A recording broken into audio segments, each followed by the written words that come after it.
My name is Bhavika Paryani. I am from Group 102 and my topic is religion and the basic facts about the Russia.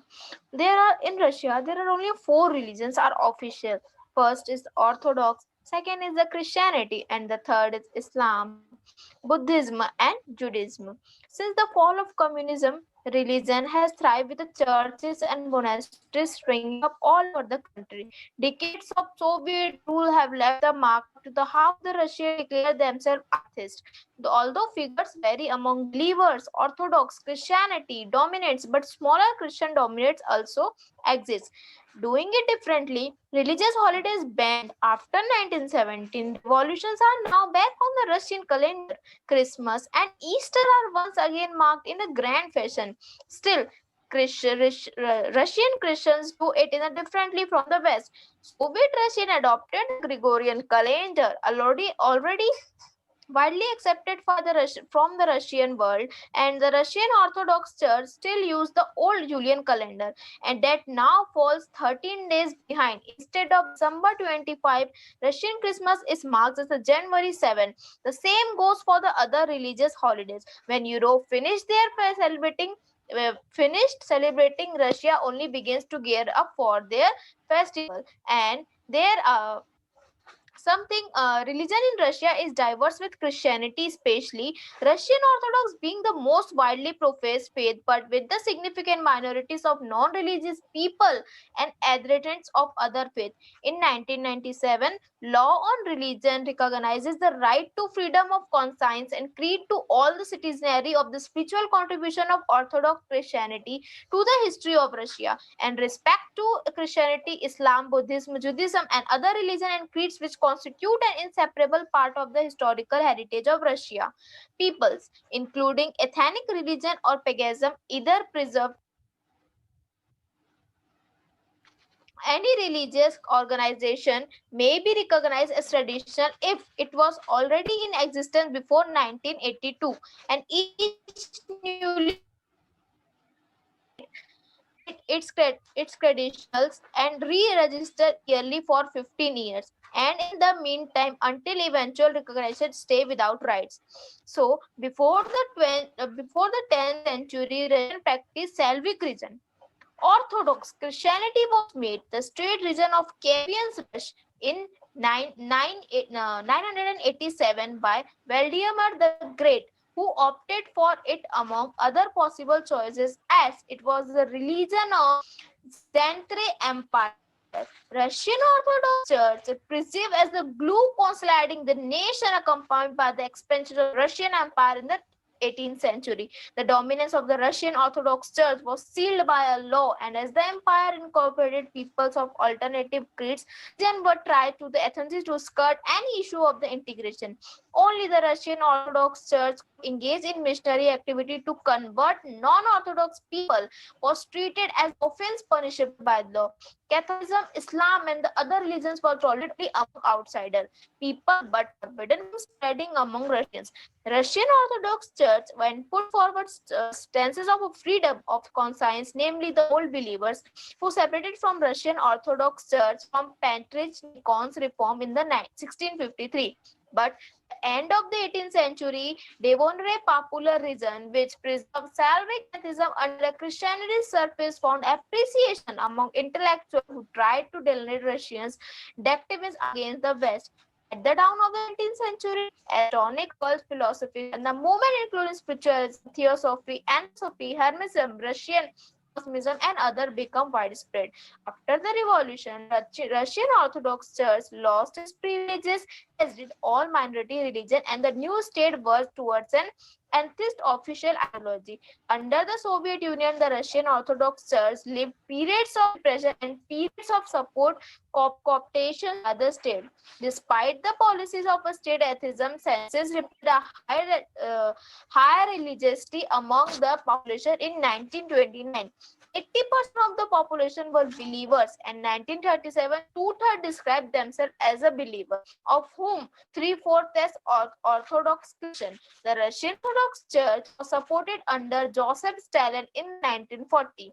After the Second World War, the heavily suppressed under Nikita Khrushchev in the 1960 and then revived against the 1980s. It was legally reconstituted only in 1949. So there is a religion in Russia is that 2012 estimate is that other Christians are only 0.3%, Russian Orthodox are 41.1% believers, but not adherents of any particular religion is 25.2%. Atheists is 30.0%, Muslims are 6.1%, Nipogans and Tengrids are 1.2%, Buddhists are 0.5%, other religions are 0.7%, undeclared are 5.5%. So, religions in Russia, according to the religious belief and the nation belonging in the Central and the Eastern Europe survey by the Pew Forum 2017 is that the Russian Orthodoxy are 71% and the others Christian are only 3% and unaffiliated 15%. Islam are 10% and other religions are 1%. Thank you for this, and after that topic will be explained by my friend Bhakti Khandekar. Hello guys, my name is Bhakti Khandekar and I am from group 102. Here I will be discussing on the topic Geography of Russia. As you all guys know, Russia is the biggest country in the world and is a multi-ethnic state consisting of 11 time zones. It covers about 71.1 million square kilometers. It is a country with centuries old history, rich culture and wonderful nature. Russia can be divided into Asia and the dividing line is Ural Mountains.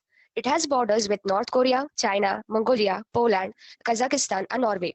The Europe part is drained into Arctic Ocean, Baltic Sea, Black Sea, and the Asian part is in Arctic Ocean and Pacific Ocean. Russia is the only CIS country where the share of the titular nation does not increase. Its territory is home for more than 190 people, which not only includes indigenous and autochthonous people of the country. All people have their own language and dialect, but they all speak Russian. According to 2010 census, 80.9% of people are Russians, 19.1 as other ethnicities, 1.4 Ukrainians, 1.1 Bashkiris, and 17.1 others and unspecified. Russia lies in temperate climate zone with cold winters and hot summers. The coldest point is in eastern Siberia. The greatest precipitation is in mountains of Caucasus and Altai, about 2000 millimeter per year. St. Petersburg average temperature is about -10 degrees Celsius. Down south in the city of Volgograd, the winter starts at early November. The Black Sea resort Sochi is Russia's top summer holiday spot with temperature 35 degrees Celsius. On the other hand, of Ural Mountains, the temperature is -50 degrees Celsius. This bone-chilling cold produces so-called whisper of stars. Tourism. In the territory of Russian Federation, there are over 100 reserves and national parks. It is listed in the list of World Heritage of UNESCO. The highest peak of Russia is Elbrus, ranging of 5,642 meters in height. Notable rivers of Russia are Pekola, Volga, Don, Oka, Lena, Amur, and Ob.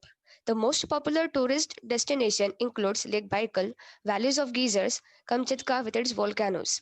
Lake Baikal, with its stunning landscapes and diversity of flora and fauna, simply delights tourists from around the world.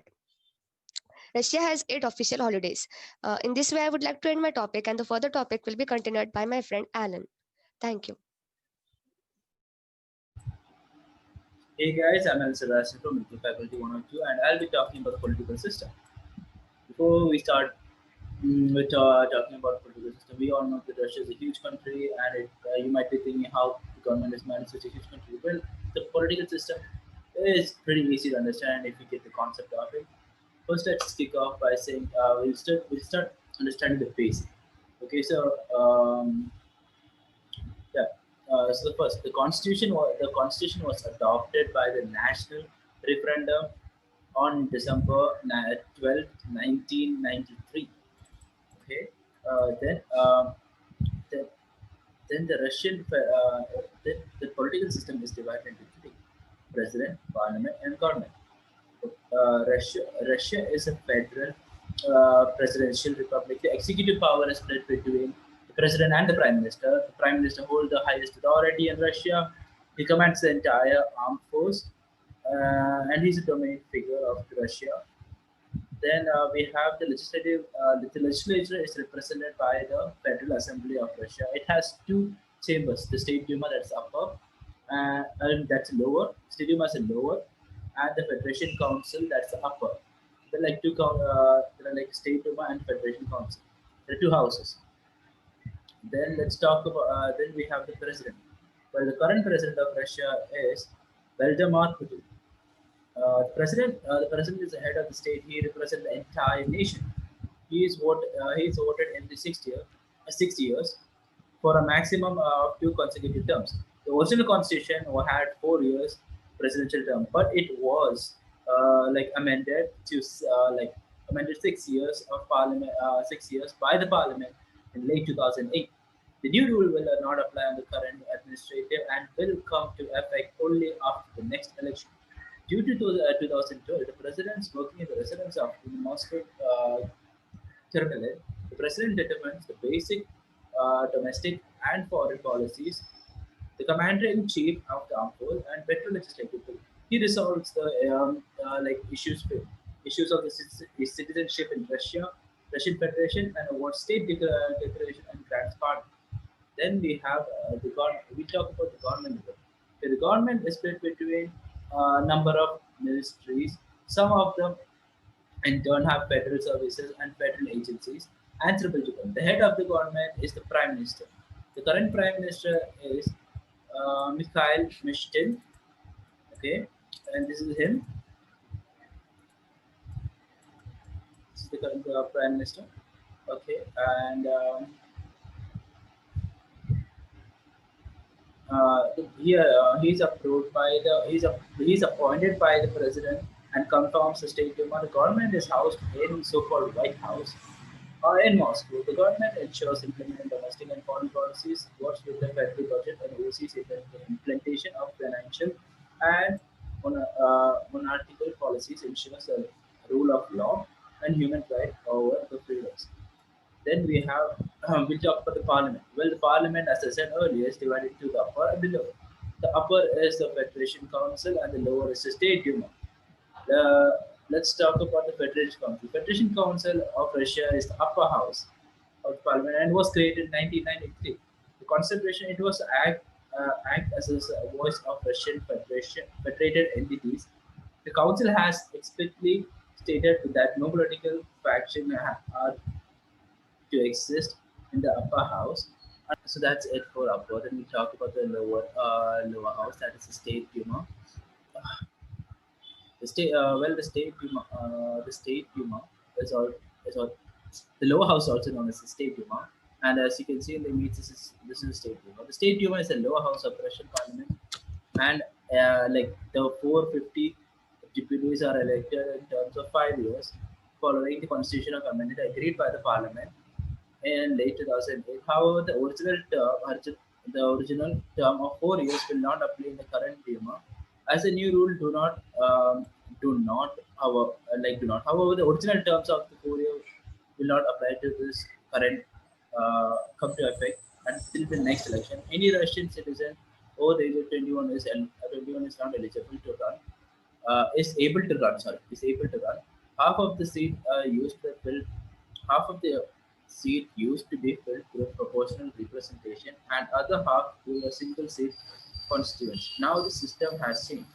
The 2007 parliamentary election used a new format whereby all deputies were elected from the party list through the proportional representation. The term Duma comes from the Russian Dumas to think. So it's basic. It's compared to the European democracies.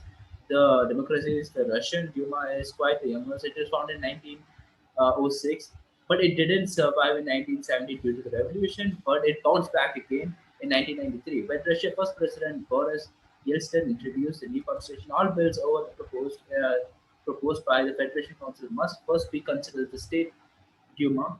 Once the bill is passed to the majority in the Duma, a draft law is sent back to the Federation Council. If the Council rejects it, the two chambers forms a commission to work out the common compromise. It tries to work out a compromise and try to figure out a solution. And by this, yeah, and that's it for the political system. And I would like to conclude my speech by saying thank you, and my friend Rishikesh will continue the rest. Hey guys, myself Rishikesh Moite from Group 102, and I'm going to give some information about monasteries in Russia. So let's understand what is monastery. Monastery is a building or house or a place of residence occupied by a community of persons like special like monks living in such they special like monks occupied by they live in their seclusion of religious laws, and such type of community of people used to live in such living in such place like from since ancient times the largest and the most important Russian Orthodox monasteries were called Laura.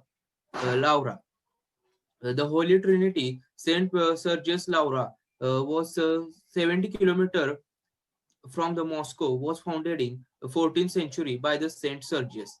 Alexander Nevsky Laura was founded by Peter the Great in 1710 in St. Petersburg, 7 years after the city itself. Construction work lasted for almost a century. From the outset of Laura, was known as the most prestigious site in Russia, where royal families, priests, and poets, etc., used to rest. Now let's talk about the Picori Monastery. On the border with Estonia, you will see the Picori Monastery, one of the oldest and richest in Russia.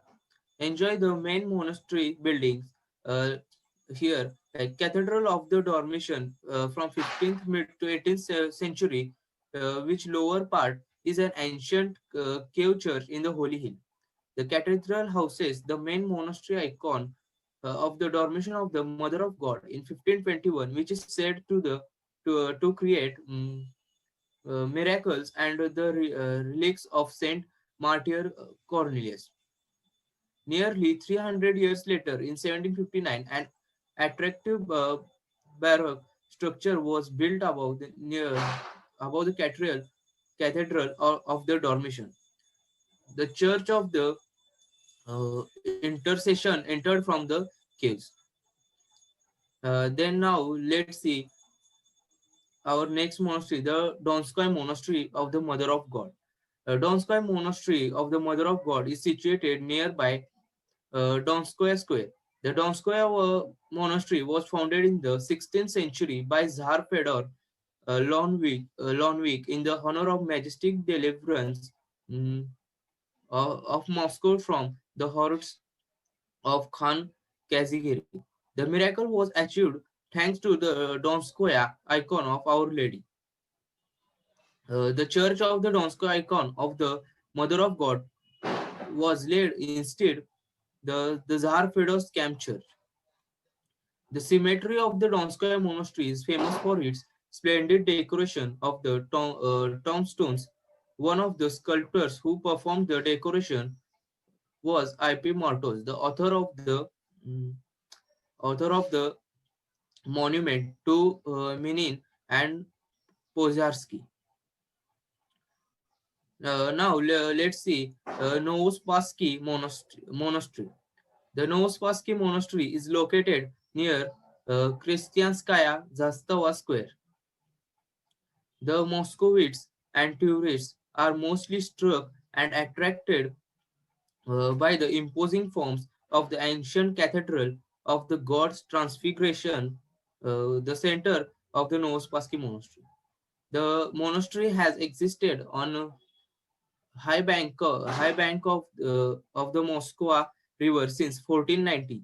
The Church of the Transfiguration was built by Ivan III's order.